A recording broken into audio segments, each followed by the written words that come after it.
तो हेलो प्यारे दोस्तों, कैसे आप सब? अच्छे हो? मन लगा के पढ़ रहे हो? चलिए आज हम आपके लिए लेके आए हैं शून्यों की संख्या निकालना। ठीक है, ये आपका टॉपिक का नाम है और हम लोग सीखेंगे आज कैसे शून्यों की संख्या निकालते हैं। पहला क्या कहता है, देखिएगा एक पॉइंट हमने सबसे पहले क्या लिखा, कंसेप्ट। कंसेप्ट क्या होता है? तो शून्य का निर्माण जो 2 तथा 5 से होता है। अगर आप 2 और 5 को छोड़ देंगे किसी से, वह जो है शून्य की संख्या नहीं बनेगी। ठीक है, अगला पॉइंट, यदि गुणनफल के अंत में शून्य की संख्या ज्ञात करनी हो तो 2 पावर n गुना 5 पे पावर n के रूप में लिखें। सबसे पहले उसको आप 2 पावर n गुना 5 पे पावर n के रूप में लिख लीजिए। उसके बाद 2 पावर n या 5 पे पावर m में जिसकी संख्या कम होगी वही क्या होगा, शून्यों की संख्या होगी। अब एक एग्जाम्पल में हम देख लेंगे बाबू, जैसे 2 पर पावर 10 गुना 5 पर पावर 12 में शून्यों की संख्या ज्ञात करें। क्या है? ये तो आपको डायरेक्ट स्पष्ट रूप से बोल दिए। तो इसमें हमने क्या बताया आपको, जो जिसकी संख्या कम होगा, नंबर ऑफ जीरो की संख्या वही होगी। अब बताइए इसमें अगर आपको देखा जाए, यहाँ 2 का गो है, 10 गो 2 है और 5 का गो है, 12 गो है। अब बताइए जो शून्य बनेंगे वह शून्य कितने शून्य बनेंगे? तो क्या बोले, जिसकी संख्या कम होगा। बताइए किसकी संख्या कम है, 2 की संख्या कम है या 5 की? तो 2 की, तो कितना है, 10 है। यही 10 आपका आंसर हो गया। अब ऐसी बात समझिए, अगर समझ में नहीं है, 10 गो लड़की है, 12 गो लड़का है, आपसे बोला जाएगा बताइए कितने जोड़े शादीशुदा होंगे। मतलब इसमें जो है कितने जोड़े, मतलब जो है शादीशुदा आदमी होंगे। तो बताइए 10 गो लड़की है, 10 गो लड़का, तो 10 गुना होगा, 2 गो लड़का तो बच जाएगा, क्योंकि लड़की संख्या कितना है, 10 है। शादी जब भी होता है एक लड़की एक लड़का के साथ होता है। तो आप इस तरह से भी एग्जाम्पल में आप दिमाग लगा करके निकाल सकते हो। तो जिसकी संख्या 2 और 5 में जिसकी संख्या सबसे कम होगी वही नंबर ऑफ जीरो की संख्या होगी। बात समझ में आई? सबसे पहले शून्यों की संख्या निकालने के लिए आपको क्या दिमाग बनाना चाहिए, शून्य हमेशा 2 और 5 से ही बनता है। और अगर 2 और 5 की संख्या हमें पता नहीं रहेगी तो हम क्या कर सकते हैं, नंबर ऑफ जीरो नहीं निकाल सकते। ठीक है, बात समझ में आई? चलिए मिटा दें। आइए अब हम लोग क्या करेंगे, इसका कंसेप्ट जानेंगे। ये कंसेप्ट क्या कहता है, ये कंसेप्ट हम लोग देख लिया। कुछ क्वेश्चंस एग्जांपल देखते हैं। जैसे एक प्यारा सा एग्जांपल हम ले लेते हैं। एक बहुत प्यारा क्वेश्चन है, देखिएगा। क्वेश्चन जैसे 5 गुना 7 गुना 9 गुना 2 गुना 11 के गुणनफल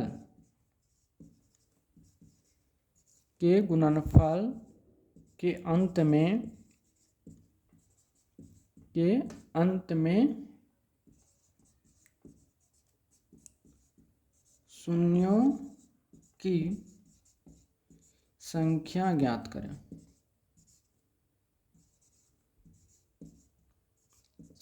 ये आपका क्वेश्चन है बाबू। चलो इसको हम लोग सॉल्व करते हैं। क्या है यहाँ पे, 5 गुना 7 गुना 9 गुना 2 गुना 11। अब इसमें क्या करना, हमको 2 की संख्या गिनती करनी है और 5 की संख्या गिनती करनी है।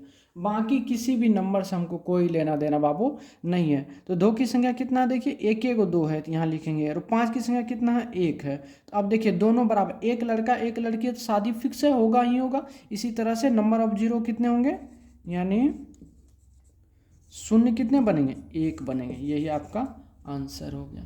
आई बात समझ में या नहीं? ठीक है, चलो मिटा दूं। चलिए मिटाते हैं। अब देखिए इसी को हम क्या करते हैं, क्वेश्चन में थोड़ा सा चेंज करते हैं। ठीक है, क्वेश्चन को चेंज कर देते हैं। जैसे यहाँ दे दिए 12 गुना 15 गुना 18 गुना 25। क्वेश्चन देखिए बाबू, क्वेश्चन हो गया 12 गुना 15 गुना 18 गुना 25 के गुणनफल के अंत में शून्यों की संख्या ज्ञात करें। कैसे करेंगे बाबू हम, तो चलिए सॉल्व करते हैं। बहुत प्यारा क्वेश्चन है। क्या है, 12 गुना 15 गुना 18 गुना क्या 25। तब हम इसमें चाहिए क्या, केवल 2 और 5 की संख्या चाहिए ना, केवल 2 और 5 चाहिए। अब एक चीज होती है, 12 में कितना 2 होगा, 4 तिया 12 होता है, अर्थात इसमें 2 की संख्या कितना होगा, 2 की संख्या निकले। 12 में 2 कितना होगा, 2 गो होगा, प्लस 15 में 2 होगा, नहीं होगा। 18 में कितना 2 होगा, 1 होगा। 9 दूना 18 होता है ना, 1 होगा, 1 हो गया। 25 में 2 होगा, नहीं होगा। तो यानी 2 की संख्या कितना हो गया, 3। तो यहाँ लिख देंगे यानी 2 की संख्या कितना हो गया 3। ये रफ हो गया इधर। अब बताए अब हमको क्या चाहिए बाबू 5 की संख्या। 15 में कितने 5 होंगे, तो 15 में देखिए तो एगो 5 होगा ना, 5 तिया 15, फिर प्लस 25 में कितने 5 या 25 यानी 2 गो 5 होगा, यानी कितना हो गया 3। देखिए 3। अब देखिए यहाँ पे 2 की संख्या कितना हो गया 3, 5 की संख्या कितना हो गया 3। अब बताइए बाबू जो नंबर ऑफ जीरो बनेगा वो शून्य कितना बनेगा 3 गुना बनेगा। यही आपका आंसर है। आई बात समझ में। चलिए रफ को हम क्या करते हैं यहाँ पे मिटा देते हैं। अब बात समझ में आई। अब कहिएगा सर कैसे होता है। देखिए 12 को अगर आप तोड़िएगा ना तो 2 गुना 6 हो गया, फिर 2 गुना 6 को तोड़िएगा तो 2 गुना 3, अर्थात 2 पे पावर 2 गुना कितना 3। तो 12 में कितना 2 आ गया, 2 को 2 आ गया, तो यही 2 को लिखे हैं। ठीक है। एगो 18 को तोड़िए यहाँ पे, देखिए यहाँ तोड़ते हैं 18 को, तो क्या लिखेंगे 2 गुना 9 लिखेंगे, तो एगो 2 इसमें आ गया, तो 2 गो एगो 3 गो हो गया ना। आया बात समझ में। तो इस तरह से आप बना सकते हो। ठीक है। चलो मिटा दो बाबू, आ जाओ। अब चलेंगे, अब हम लोग क्या करेंगे रूल पे। क्या रूल है, पहला रूल देखिएगा। पहला रूल क्या कहता है, क्वेश्चन कहता है यदि, पहला रूल कंसेप्ट सीखिएगा, कह रहा है यदि प्राकृत संख्या के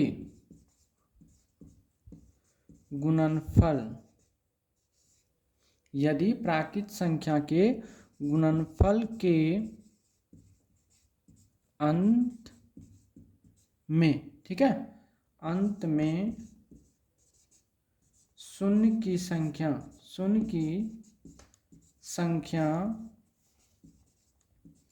निकालना, ठीक है, शून्य की संख्या निकालना हो तो क्या करना आपको, अंतिम संख्या, तो ठीक है, अंतिम संख्या में 5 से भाग दे। ठीक है, 5 से क्या करें भाग दें, और आए भागफल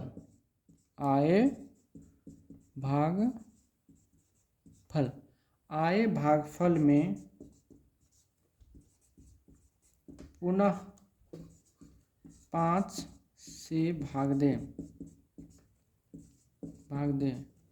यह प्रक्रिया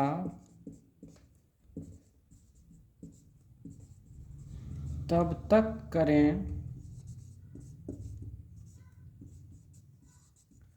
जब तक भागफल का मान 5 से छोटा न हो जाए। ठीक है, और अंत में सभी भागफल को जोड़ दें। ठीक है, ये आपका कंसेप्ट हो गया। कंसेप्ट क्या लिखा है हमने, यदि प्राकृत संख्या के गुणनफल के अंत में शून्य की संख्या ज्ञात करनी हो तो अंतिम संख्या में क्या करना है 5 से भाग दें, और यह प्रक्रिया तब तक करें जब तक कि भागफल का मान 5 से छोटा ना हो जाए। एक एग्जाम्पल ले लेते हैं हम। ठीक है, एग्जाम्पल ले लेते, देखिएगा जैसे 1 गुना 2 गुना 3 गुना 4 गुना डॉट डॉट डॉट गुना, ठीक है, 50 के गुणनफल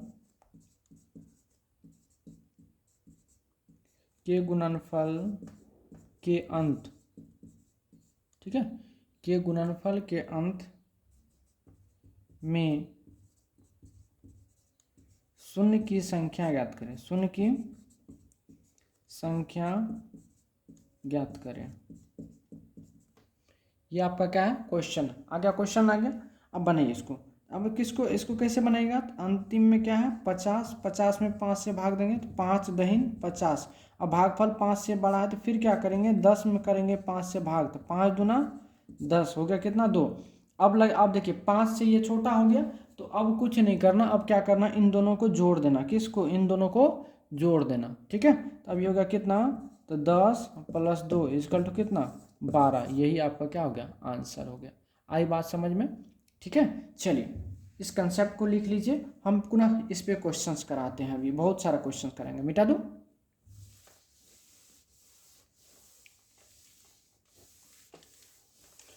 यूनिट डिजिट में आपको कोई दिक्कत नहीं होना चाहिए, इकाई अंक ज्ञात करने में कोई तरह की दिक्कत नहीं आनी चाहिए। चलिए एक क्वेश्चन ले लेते हैं हम लोग। क्वेश्चन देखिए बहुत प्यारा क्वेश्चन है। 1 गुना 2 गुना 3 गुना 4 गुना डॉट डॉट गुना 100, ठीक है, के अंत में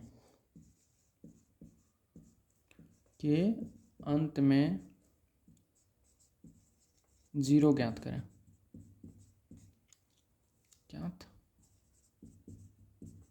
ठीक है, के अंत में 0 ज्ञात करें। क्वेश्चन आपको देखा, क्वेश्चन बहुत प्यारा क्वेश्चन है। ठीक है, चलिए अब इसको हम लोग करेंगे क्या, सॉल्व कैसे करेंगे?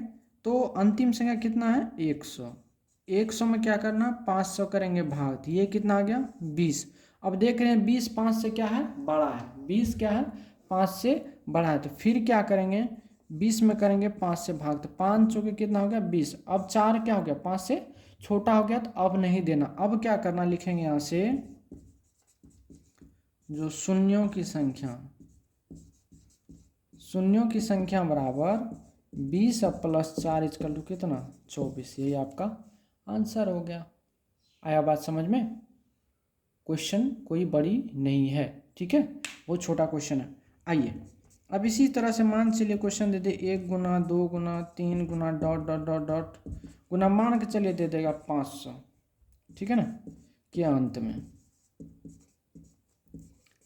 अंत में 0 ज्ञात करें। अभी आपको केवल कंसेप्ट हम सिखा रहे हैं। चलिए अब इसको जब 0 ज्ञात करना तो क्या करना है, 500 में 5 से भाग देंगे तो कितना आएगा बाबू, 100। फिर 100 में क्या करना, 5 से भाग देंगे कितना होगा, 20। अब फिर क्या करेंगे, 20 में 5 से भाग देंगे, 500 के 20। अब देखिए जब तक 5 से ये बड़ा रहेगा तब तक भाग देते रहेंगे, ठीक है। अब इसको जोड़ देंगे, ठीक है। अब लिखेंगे शून्य की संख्या, और ये क्या है, प्राकृत संख्या का अंत में निकाल दे, दिया हो गया कितना, 100 प्लस को हो गया 20 प्लस को हो गया 4 अर्थात 124। ये आपका क्या हो गया, आंसर हो गया। आया बात समझ में? तो इस तरह से आप जो है नंबर ऑफ 0 निकाल सकते हैं, ठीक है। अब आते हैं हम लोग जो है सम संख्या गुणनफल का अंत में। ये तो हो गया प्राकृत संख्या के गुणनफल का अंत में। अब एक कंसेप्ट और लिखिएगा आप लोग,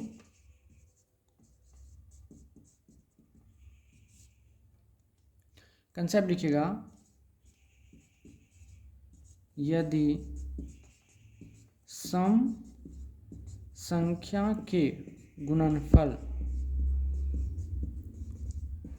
यदि सम संख्या के गुणनफल के अंत में, ठीक है,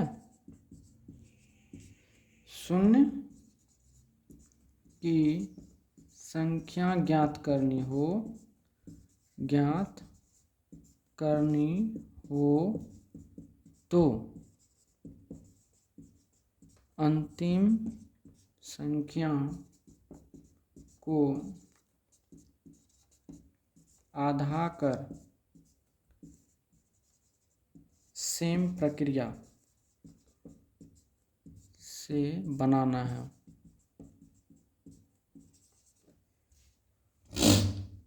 बस यही कंसेप्ट लिख लीजिए आप। यदि सम संख्या के गुणनफल के अंत में शून्य की संख्या ज्ञात करनी हो तो अंतिम संख्या को आधा कर सेम प्रक्रिया से ज्ञात करेंगे। अब इसमें आपको एग्जाम्पल की बात हम करेंगे, जिससे लिखेगा 2 गुना 4 गुना 6 गुना 8 गुना डॉट डॉट डॉट गुना कितना, 100 के अंत में कितने शून्य होंगे, ठीक है। क्वेश्चन आपको दिख गया। क्वेश्चन का राज्य सम संख्या के गुणनफल के अंत में जो है शून्य की संख्या, ये कंसेप्ट हो गया, आपको ज्ञात करनी है। तो आप कैसे करेंगे, तो आपको क्या बोले, हम जो संख्या को आधा कर लेंगे। चलिए इसको जब हम बनाएंगे, इसको जब बनाएंगे तो क्या पहला संख्या कितना, अंतिम संख्या कितना 100, 100 का आधा करेंगे कितना हो जाएगा 50। अब 50 में सेम रूल लगाना है, 50 में भाग देंगे कितना से 5 से, 5 दहीन 50। अब 5 से 10 बड़ा है तो फिर देंगे एक बार, 10 में 5 से, 5 ना कितना हो गया 10। अब तो नहीं लगेगा, अब जितने भागफल आए तो अब ये दोनों को क्या करना है, ऐड कर देना। तो अब लिख देंगे यहाँ शून्य की संख्या बराबर 10 + 2 यानी कितना 12। ये आपका आंसर। इनको कभी नहीं जोड़ना है, ठीक है। जो आप आधा करेंगे बाबू उनको कभी नहीं जोड़िएगा, ये नहीं जो है उसको भी क्या करते हैं हम जोड़ देते हैं, ठीक है। बात को ध्यान में रखिएगा। मिटा दूं, चलिए दो चीज़ें याद है, बाकी आप नंबर ऑफ जीरो, दुनिया का कोई भी नंबर ऑफ जीरो क्वेश्चन आप ज्ञात कर सकते हो। चलिए एक और प्यारा क्वेश्चन ले लेते हैं। 2 गुना 4 गुना 6 गुना 8 गुना ... गुना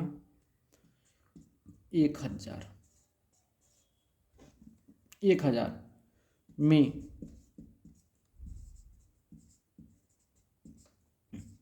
शून्य की संख्या, ठीक है, ज्ञात करें। देखिए पेज पे बनाने में होता था कि जो है पेज बहुत ज़्यादा खराब हो जाता था यूज में। अब इसमें है कि आपको जो है अक्षर भी अच्छा दिखाई देगा और जो हमें भी परेशानी थोड़ा कम आती है, ठीक है, लिखने में।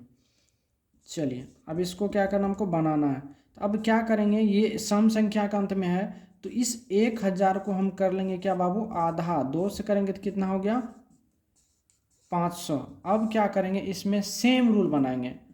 500 में कितना से भाग देंगे बाबू 5 से, तो 5 से तो कितना आया 100।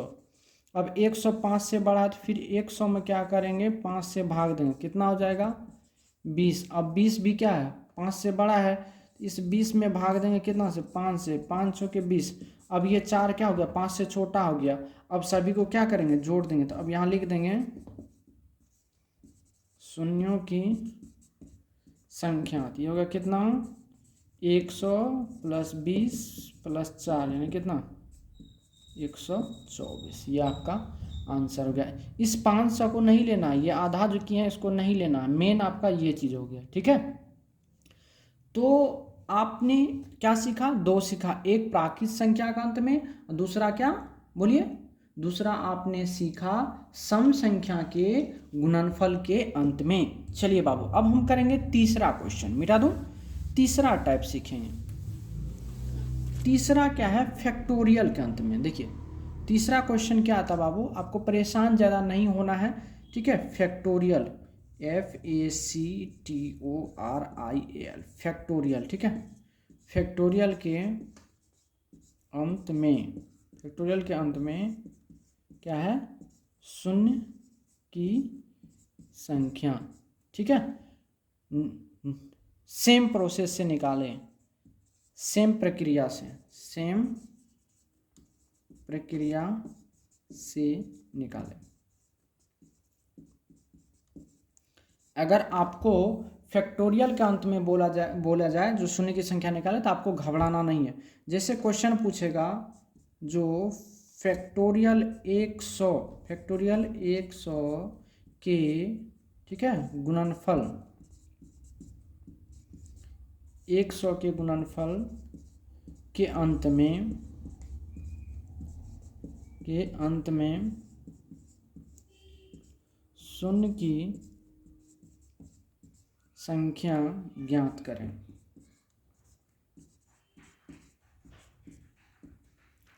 तो क्या करेंगे आप, बहुत आसान है बाबू। 100 में क्या करना है आपको 5 से भाग देना है, कितना हो गया 20 हो गया। फिर क्या करना है 20 में 5 से भाग देना है, 5 चौके 20 हो गया। अब कुछ नहीं करना है बाबू, यहाँ पे जोड़ दो 20 + 4 = कितना 24। यही आपका आंसर है। फैक्टोरियल का मतलब क्या होता है, जैसे 100 फैक्टोरियल का मतलब हुआ 1 गुना 2 गुना 3 गुना 4 गुना ... गुना मतलब कितना 100। ये चीज़ हम आपको तो पहले पढ़ा दी और इसको क्या बोलते हैं हम लोग, प्राकृत संख्या नहीं बोलते बाबू। आई बात समझ में? इस तरह से आप आराम से निकाल सकते हो। चलो मिटा दूं, आ जाओ। आज हम लोग क्या किए, नंबर ऑफ जीरो को निकालने के लिए सीख लिए। क्या किए, नंबर ऑफ जीरो। इस तरह से आप फैक्टोरियल के अंत में ज्ञात कर सकते हैं। अब एक चीज और क्या होता है बाबू, उच्चतम घात की संख्या ज्ञात करने के लिए कहता है। क्या कहता है, उच्चतम घात की संख्या। चलिए, उच्चतम घात की संख्या आप कैसे ज्ञात करोगे, पहले क्वेश्चन देख लो बेटा। ठीक है, एक क्वेश्चन क्या है, जैसे 124 फैक्टोरियल में, ठीक है, 5 की उच्चतम घात की संख्या निकालें। जब आपसे पूछा जाए जो उच्चतम घात की संख्या ज्ञात करे, तो आपको कतई नहीं डरना है। जिसकी मांगेगा ना उससे भाग देना शुरू कर दो, और तब तक भाग दो जब तक वह 5 से क्या हो जाए, छोटा ना हो जाए। तो 5 से भाग दोगे तो बाबू 24 5 से 120 होता है। ठीक है, और फिर 24 में अगर आप 5 से भाग दो तो 5 चौके 20 होता है। अब क्या लगेगा, नहीं लगेगा। तो यही हो गया इसका उच्चतम संख्या, उच्चतम। ठीक है, उच्चतम संख्या। ठीक है, उच्चतम संख्या कितना हो गया, 24 + 4 यानी कितना हो गया, 28। ये बाबू आपका आंसर हो गया। तो आपको घबराने की कोई ज़रूरत नहीं है। ठीक है, आया बात समझ में? इस तरह से आप बना सकते हो। एक और क्वेश्चन इसी पे ले लें।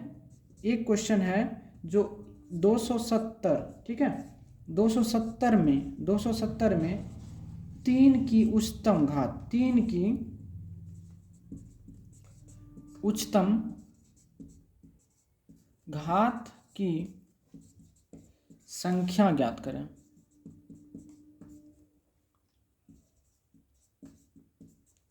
ठीक है, तो कुछ नहीं करना बाबू, आपको 270 में क्या करना है, 3 से भाग देना। तब तक भाग दीजिए, 9 × 27 90 हो गया। फिर आप बाबू 90 में भाग देंगे तो कितना होगा, 30 × 90 हो गया। फिर आपको 30 में 3 से भाग देना, 3 × 30 हो गया। फिर 10 में आपको 3 से भाग देना, 3 × 9 हो गया। फिर 3 में आपको 3 से भागना, कितना होगा, 1 हो गया। अब जितने भी ये आए हैं ना भागफल, सभी को जोड़ दो, तो हो गया 90 + 30 + 10 + 3 + 1 कितना हो गया, तो 9 × 3 = 12, 120 30 100 कितना 34। ये बाबू हो गया 134। आया बात समझ में कि नहीं? ठीक है, तो मैं उम्मीद करता हूँ आप लोग से ये नंबर ऑफ जीरो का जितने भी हमने कंसेप्ट बताया है वो आपको समझ में आया होगा बाबू। एक छोटा सा प्यारा सा कंसेप्ट बच गया है, वो ख़त्म करेंगे नेक्स्ट वीडियो में। उसके बाद आपको हम इस पे सारा क्वेश्चंस करवा करके फिर आप लोग को नेक्स्ट टॉपिक पर ले चलेंगे। तो दोस्तों, अगर वीडियो अच्छा लगता है तो लाइक शेयर कमेंट जरूर करें। आज के लिए बस इतना ही, धन्यवाद।